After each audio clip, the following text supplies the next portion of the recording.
साथियों, गुरु नानक देव जी ने अपने संवादों में कहा है,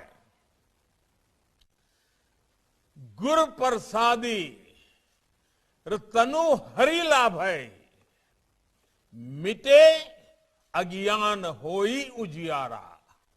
अर्थात गुरु के प्रसाद से ही हरि लाभ होता है, यानी ईश्वर की प्राप्ति होती है और अहम का नाश होकर प्रकाश फैलता है।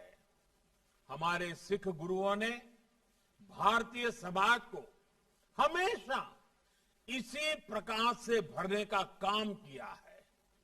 आप कल्पना करिए, जब हमारे देश में गुरु नानक देव जी ने अवतार लिया था, तमाम विडंबनाओं और रूढ़ियों में जूझते समाज की उस समय स्थिति क्या थी?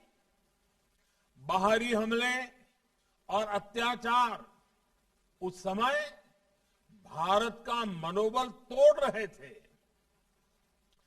जो भारत विश्व का भौतिक और आध्यात्मिक मार्गदर्शन करता था, वो स्वयं संकट में था। जब हम इन परिस्थितियों को देखते हैं तो हम सोचते हैं कि उस कालखंड में अगर गुरु नानक देव जी ने अपना प्रकाश न फैलाया होता तो क्या होता?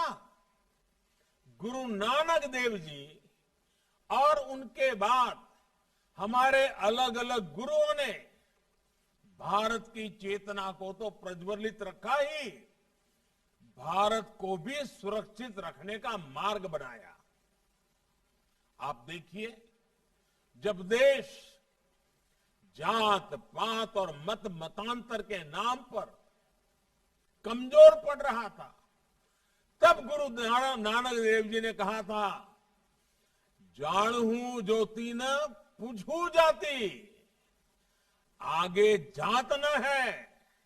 अर्थात सभी में भगवान के प्रकाश को देखें, उसे पहचाने, किसी की जाति न पूछिए, क्योंकि जाति से किसी की पहचान नहीं होती। न जीवन के बाद की यात्रा में किसी की कोई जाति होती है।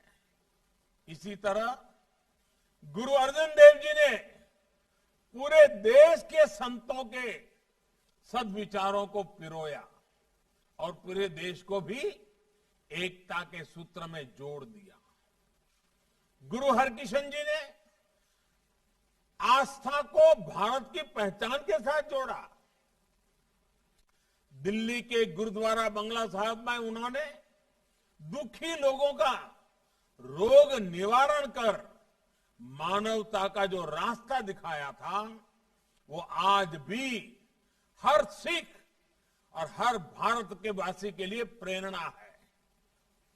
कोरोना के कठिन समय में हमारे गुरुद्वारों ने जिस तरह सेवा की जिम्मेदारी उठाई, वो गुरु साहब की कृपा और उनके आदर्शों का ही प्रतीक है।